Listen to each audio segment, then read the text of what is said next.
One more time. Your thoughts on how it went? Thoughts on how it went? We definitely fought today. Definitely did some things there that exceeded expectations, exceeded what we had planned for. So good day overall. Of course, it's not over till tomorrow. How big a boost do you think this gave the team today? Awesome boost. Anytime you get a W and get able to put 10 points, it is awesome for not only English Gardner but for the University of Oregon. So great job by her in getting everybody up and going and started. What do you think, besides the 10 points, the fact that she came out and competed the way she did, psychologically, how did that help your team? Well, everybody last night knew, and I think you guys, I was told yesterday as well that if you had to ask me, you'll see her tomorrow in the 100 meters, and that's exactly what you did. Not only did you see her, you saw her in a big way, running the third fastest time ever by a collegiate in 10:96. 3 big PRs, English, Phyllis, Laura, can't really ask for more. Yeah, I was going to say that's what we train for. That's what we go through the process for. To run this on the day is exactly what you always hope for when you're training and putting these models together. Having said that, Kansas also had a huge day. Absolutely awesome day. 15-point gap going into tomorrow. Yeah, so somewhere we got to find those. Anywhere specific to find? Not anywhere specific, but the entries we got. We got 2 in the 15, we got a 4x1, and we have a 4x4. Those are the bullets we'll have, and we're going to fire them away.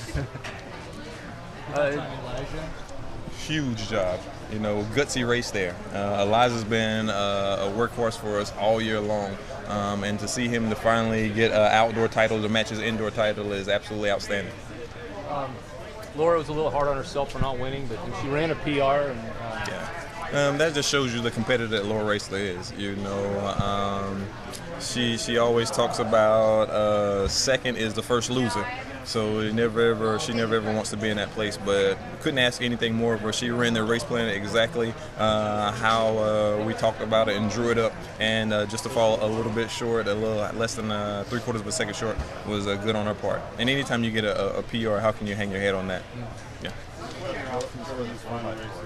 Oh gosh, those normal 4, and then those same 2 that we had as alternates, Jenna and Annie LeBlanc.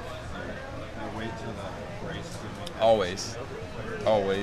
We'll go and get ready for the 4x1 because that's the thing that kicks the day off, and then after the 4x1 we'll jump in and get ready for the 4x4. How was Jenna in your estimation? A little flat, believe it or not. A little flat. Didn't quite get the same start that she got in the prelims, and it kind of showed up there. But it's almost exactly the same as indoors. A great start to make the finals and indoors, and then a great start to make the prelims here, and not quite the same start that she had. And for her, because she runs the bottom of the race so well, the start is imperative. But once again, how can you ever be mad at a freshman? It's an outstanding job for her, and I'll take 10 more just like her. After the 100, how's the ankle? She's doing fine.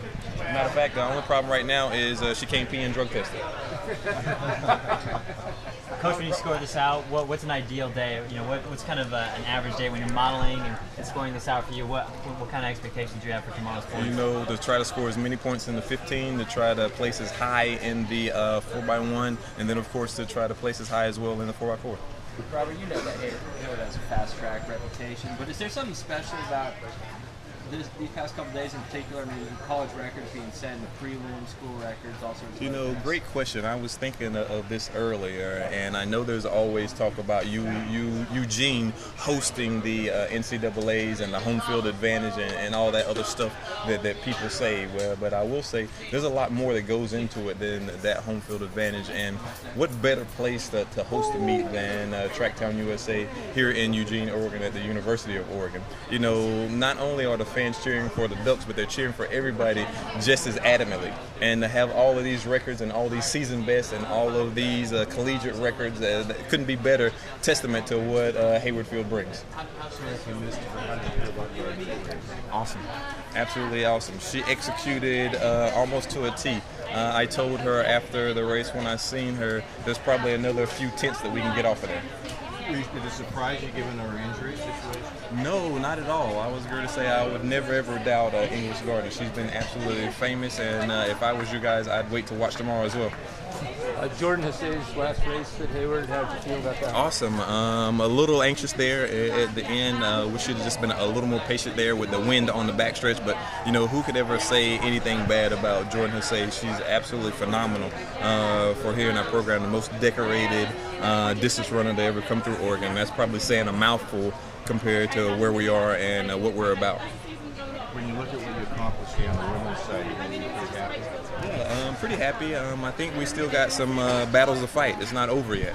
There's a deficit there that you guys said, 13, 14, 15 points there. So anytime you got that big of a deficit, we really got to get going because they have some opportunities to score as well.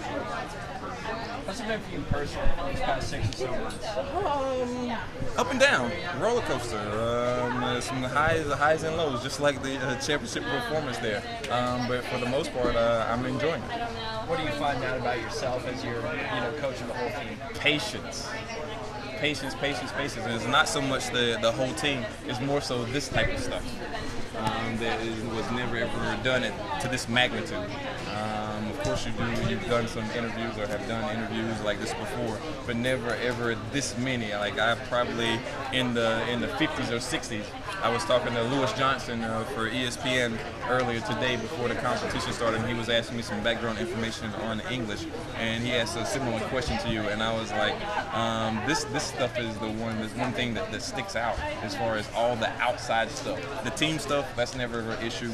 The talking to the athletes, that's never an issue. It's just all the outside stuff that is can be time consuming. You're really getting to enjoy it too, aren't you? Yeah, I was going to say, you guys sometimes can be joys. When you talk about English could drop another couple 10, are you thinking this year or are you thinking? Absolutely. We'll go into the USA Championships ready to go.